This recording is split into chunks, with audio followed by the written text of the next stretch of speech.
Karena memang setelah itu setan goda gini. Lalu sebelum Allah jangan-jangan ada wujud yang lain.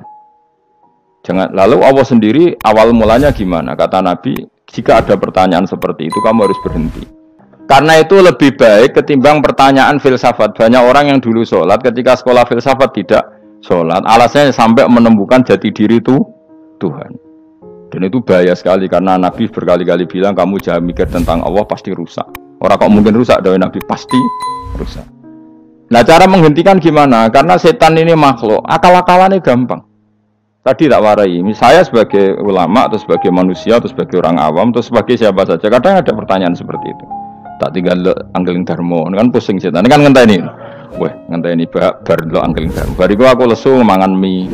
Bar mangan mie warak turu. Kan dia ngenteni terus mau bikin was-was lagi. Ternyata saya sibuk kan enggak bisa masuk dia. Itu memang resep dari Rasulullah. Jangan sampai orang terjebak filsafat yang sampai menanyakan eksistensi Tuhan. Dan dia tidak mau iman, tidak mau sholat, tidak mau puasa sampai menemukan Tuhan itu siapa. Itu jelas minas syaitonir rajim, itu perilaku setan. Makanya Rasulullah setiap ditanya sahabat gitu itu Nabi guyu-guyu. Dan guyunya Nabi itu unik. Kata Nabi, baguslah kalau kamu takut Tuhan kalah, kata Nabi. Nabi gojok gitu. Maka ada ulama yang punya seni berargumentasi, yaitu Imam Ghazali. Jika setan tanya kamu, lalu sebelum Allah jangan-jangan ada wujud yang sebelum Allah. Kata Imam Ghazali, ya itu saja yang Tuhan. Yang Allah ini enggak jadi Tuhan. Ya berarti wujud sebelum Allah itu yang benar-benar Allah. Kalau kamu bayangkan lagi, jangan-jangan sebelum itu ada wujud lagi. Ya itu saja yang benar-benar Allah.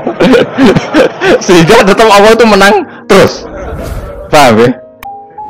Yang jelas jangan sampai didahului Adam, karena kalau didahului Adam lebih ngeri lagi, karena sesuatu yang enggak ada menciptakan yang ada, itu lebih buruk lagi menurut akal.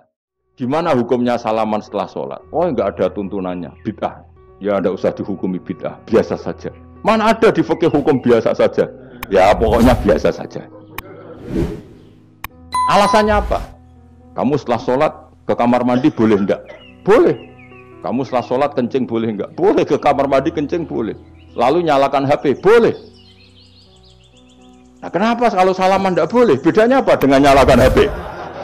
Sing kepengen salaman, nggih monggo salaman. Ora mbek wong ayu, mbek Rugen Mustofa, ndak ape sahabat nang padha. Ya monggo. Sing ape jagungan nggih monggo, biasa wae. Sementing nak bar salat, bar salam wis aja salat meneh, engko salat bak dia. Jadi dulu Nabi ku malah nak bar salat mesti omong-omongan. Mergo kesunatane memisah sholat fardu dan sholat sunat. Maka lakukan sesuatu. Di antaranya merubah tempat duduk atau ngentikan.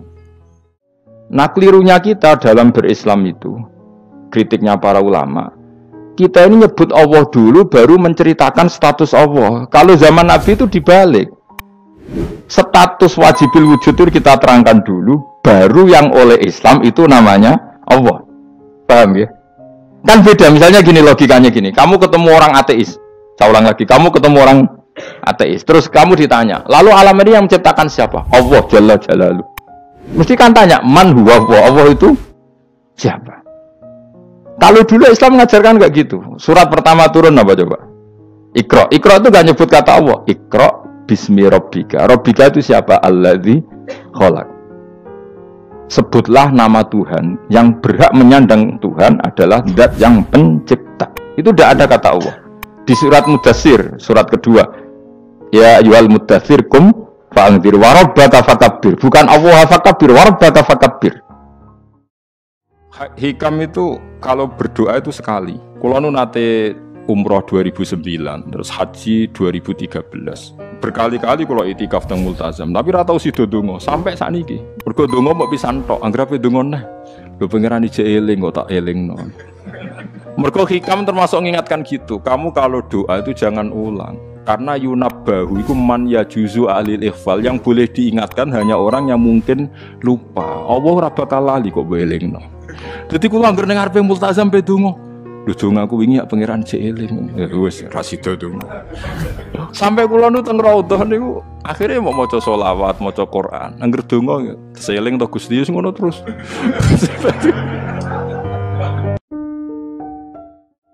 Perilaku apik itu ndak ada batasnya. Longgar selonggar-longgarnya. Masyhur Nabi nate ngaji ngeten iki kados kula panjenengan ngaji terus ada pemuda lewat meninggalkan majelis ngaji. Banyak sahabat yang mengatakan, "Wah, celaka betul pemuda itu, ada Rasulullah ngaji kok ndak ikut ngaji." Tapi Nabi dengan enteng ngendikan, pemuda itu ngerawat ibunya, ngerawat keluarganya. Jadi gak ngaji ya bagus. Karena ngerawat keluarga itu bagian dari ajaranku. Itu namanya yafsah longgar. Karena kebaikan itu tidak terbatas. Mungkin yang tidak datang di hall orang yang punya kewajiban yang lebih penting. Ya sudah kita yafsah fil ihsan apa? Yafsah longgar selonggar-longgarnya dalam melakukan bentuk kebaikan. Karena kebaikan tidak terbatas. Ya kan tadi yang ngaji ke saya, yang enggak ngaji karena ngurusi keluarga ke saya, yang enggak ngaji karena tidur melupakan luka hidup ya saya. Masyhur ada dua Habib Yaman debat. Podo Habibe, podo wali ini debat. Sing sitok seneng rokok, sitok seneng ngopi. Gojol-gojol kan. Niki tenan kira rasa tersinggung biasa. Kopi itu ya ora ono zaman Nabi. Gak ono riwayat Nabi tahu ngopi. Jenenge albun. Nek wong Yaman dari albuniyah. Kalau kohwa itu kopinya, tapi kalau sudah diombe kangkang jenenge alkohwa albuniyah. Mulane nek ngopi ning Arab meneh apa? Albuniyah. Lah padha, kopi ya ora ono sunah Nabi, rokok ora ono sunah Nabi. Berhubung Habibe padha wali. Wis ngene ae. Kowe rokokan ning ruangan omah iku aku tak ngopi ning kene. Engko Nabi teko ning ndi? Tantang. Padha waline. Singkat cerita akhirnya Nabi rawuh sing ning ngopi, ora kersa rawuh sing ning rokok. Nah, berhubung dua wali sing sitok rokok isi to ngopi, kangkang ya rokok. Ribet kan? Ribet. Siapa yang iman dengan Allah dan Rasul maka harus memuliakan tetangganya, memuliakan tamunya. Dulu itu ada seorang ulama dipanggil anak muda, dibully terus sekarang. Wahai kiai, datang ke rumah saya. Datang kiai itu. Setelah sampai ke rumah orang itu, silakan kiai kembali ke rumahnya. Saya tidak butuh kiai. Kiai itu dengan riang kembali. Setelah di rumah dipanggil lagi. Pak Yai, silakan datang ke rumah saya. Datang lagi. Ya senyum-senyum kiainya santai. Wah, nggak jadi butuh Pak Yai. Silakan kembali lagi. Sampai 3 kali. Kiainya santai. Santai, senyum-senyum, rileks. Ketika ditanya, kenapa Pak Yai tidak tersinggung? Jawabannya unik. Anak muda, saya ini senang sekali nuruti perintah Allah, disuruh menghormati tetangga. Sehingga ketika Anda manggil, ya saya datang. Ketika Anda nyuruh pulang, ya saya pulang. Saya senang sekali nyenangkan tonggo. Dan itu perintah Allah, jadi tidak ada hubungannya dengan kamu. Kamu jangan jadi orang yang mudah diombang-ambingkan oleh orang sekeliling kamu. Yaitu kamu mengatakan jika orang baik ke saya akan baik, jika orang buruk ke saya juga akan membalas buruk. Itu namanya Anda didikte. Tapi berkomitmenlah kamu akan berbuat baik meskipun orang lain berbuat buruk. Nah problem sekarang kita ini biasa didikte orang bodoh. Nah, ini cobalah berlatih seperti itu sehingga kita tidak mudah didikte. Ya, saya ulang lagi nggak mudah apa? Didikte. Maka di antara kebaikan Allah dan Rasul adalah bahkan orang dolim saja diberi jatah rahmat.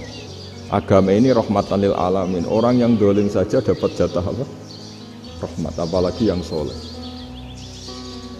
Nah kemudian yang perlu dicatat, kenapa kita menjadi enjoy dengan Islam? Islam itu adalah agama yang tidak didikte oleh materi.